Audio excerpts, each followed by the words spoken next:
Mário Bittencourt sobre essa situação aí envolvendo o Pablo Verratti. Isso foi uma notícia que começou, salvo engano, no domingo, e aí começou, domingo ou sábado já de noite, começou aquela especulação, pô, o Verratti pode pintar no Fluminense, o empresário dele ofereceu. E aí, cara, pra quem tá ligado no noticiário aí, vamos começar a situação de maneira cronológica pra gente explicar, eu dou a minha opinião aqui, a gente divide esse assunto em camadas. Primeiro tópico aqui. A primeira informação foi dos companheiros do canal Atenção Vascaíno, através do jornalista Marcos Vasconcelos. Mandar um abração pro Marquinho aqui. O Marquinho informou que tomou ciência de que o empresário do Verratti teria oferecido o jogador ao Fluminense. E aí, na parte lá dos tricolores, o Vitor Lessa, que é um cara que eu respeito muito, baita profissional, um jornalista aí muito gabaritado e antigo já no nosso meio, confirmou que sim, o Verratti teria sido oferecido ao Fluminense 2 vezes, não só uma vez, como havia informado o canal Atenção Vascaínos. Uma no meio do ano e outra agora no final do ano. E aí o companheiro Lucas Pedrosa foi um pouquinho, confirmou parte dessa informação e foi na contramão disso em outra aba, onde ele disse que o oferecimento teria ocorrido ali no meio do ano, não só o Fluminense, mas como também o Atlético Paranaense, porém, no final do ano agora não, tá? E aí não teria sido o empresário do atleta que teria feito esse oferecimento. E aí começou ali a guerra de narrativa, já tinha uma galera que mais está interessada em querer acreditar ou não e torcer pela notícia do que de fato querer se interessar pela mesma, né? Ah, estão inventando fake news, palhaçada, sendo que a coisa foi tomando corpo e hoje o presidente do Fluminense, Mário Bittencourt, próximo ali da hora do almoço, confirmou a versão dos companheiros do canal Atenção Vascaínos e também do jornalista Vitor Lessa, informando sim que o atleta havia sido oferecido ao Fluminense no meio do ano e agora ele teria entrado em contato ali com o presidente Pedrinho para entender a situação. Olha, ofereceram o Verratti para cá através do nosso scout e eu queria saber se o atleta está disponível ou não. E o Pedrinho disse que não, o Verratti não estava disponível, queria renovar o contrato e o próprio Mário Bittencourt diz, né, que ele é um cara ético e é assim que ele faz. Até relatou alguns minutos antes da correção e da ética que teve o presidente do Fortaleza, Marcelo Paes, ao conversar primeiro com ele para depois fazer uma proposta para o Diego Barbosa, que deve estar deixando o Fluminense e indo lá para o tricolor do PC, né, para o Leão do PC, Diogo Barbosa.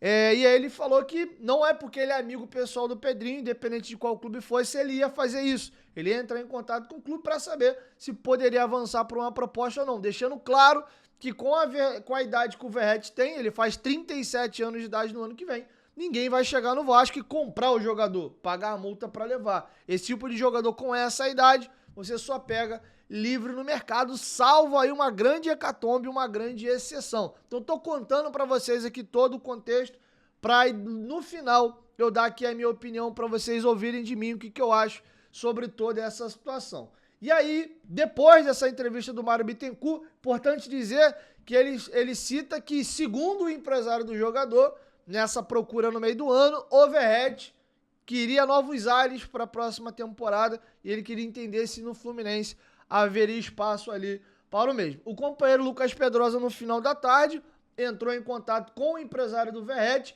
e levou ao Instagram dele e às suas redes sociais um áudio do empresário do Verratti desmentindo, dizendo que nunca ofereceu o jogador para o Fluminense, nem agora, nem no meio do ano. E caso alguém tenha feito isso, não foi com a anuência e nem com a autorização dele. Então, assim, para concluir a brincadeira toda aqui, deixa eu só voltar na rapaziada que deu a notícia. O Pedrosa, o Marcos Vasconcelos, o Vitor Lessa e, por tabela, né, o canal Atenção Vascaínos, onde o Marcos Vasconcelos trabalha. São todos veículos que eu julgo ter uma grande credibilidade, fazem um ótimo trabalho e eu acho que ninguém errou nas suas apurações, tá? Porque, pelo que eu entendi, a apuração do AV e do Vitor Lessa foi na mesma direção certinha que deu o presidente Mário Bittencourt do Fluminense. Já a informação do Pedrosa foi exatamente o que o empresário do atleta confirmou, inclusive através de áudio, ficou público hoje, para o próprio Pedrosa. Então, cada um tem as suas fontes e as fontes deram as suas versões. Para mim, a percepção que eu tenho, sem ter conversado com o Lucas, que também é um amigo pessoal que eu tenho, é de que ele ficou com a versão ali do empresário do atleta. Já a galera ali do AV e de outros veículos pegaram mais o outro lado, que foi o lado do Fluminense ali. Agora entra aqui a minha opinião só antes. Eu também chequei isso hoje, entrei em contato com uma fonte minha e uma fonte minha do Vasco me confirmou. É verídico. Sim, o Verratti foi oferecido 2 vezes ao Fluminense. A única fonte ou a única parte interessada nessa situação, nesse momento, que diz que é mentira e que não ofereceu o jogador a ninguém, é o empresário do Verratti. O próprio Verratti também fez um story dele lá no Instagram. Deixa eu até ler aqui pra não ficar só com as minhas palavras, né? Nem todo mundo segue todas as minhas redes sociais, tem uma galera que é só do Futebolaço Podcast. Vou ler o que o Verratti colocou no seu story.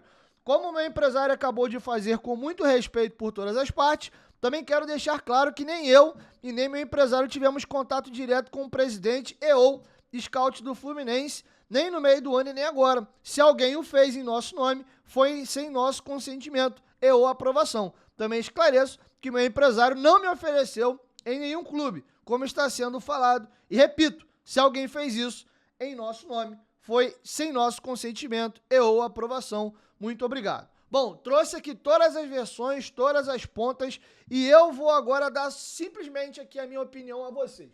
Primeiro, a grande pergunta que a gente tem que fazer para entender essa confusão toda é: a quem interessa, nesse exato momento, ter o nome do Verratti ligado a outros clubes e essa bateção de cabeça e essa discussão de vai, fica, sai, merece renovar o contrato, não merece, dá ajuste, não dá? A quem interessa esse burburinho? Acho que é a primeira pergunta que a gente tem que fazer. E aí eu respondo. Para mim tá muito claro que só é interessante isso aí para a gestão de carreira do Verratti, para valorizar o jogador e passar o seguinte recado: ó, tem mercado. A gente tá num processo aí que eu quero reajustar o meu salário. Tem mercado. Se vocês não quiserem, tem quem queira. E aí, galera, chegou até o final do corte, aproveita, dá essa moral e se inscreve. Nós gravamos novos episódios toda semana e os nossos cortes vão ao ar todos os dias. Então, se inscreve no Futebolaço Podcast para ter mais conteúdo e até o próximo corte.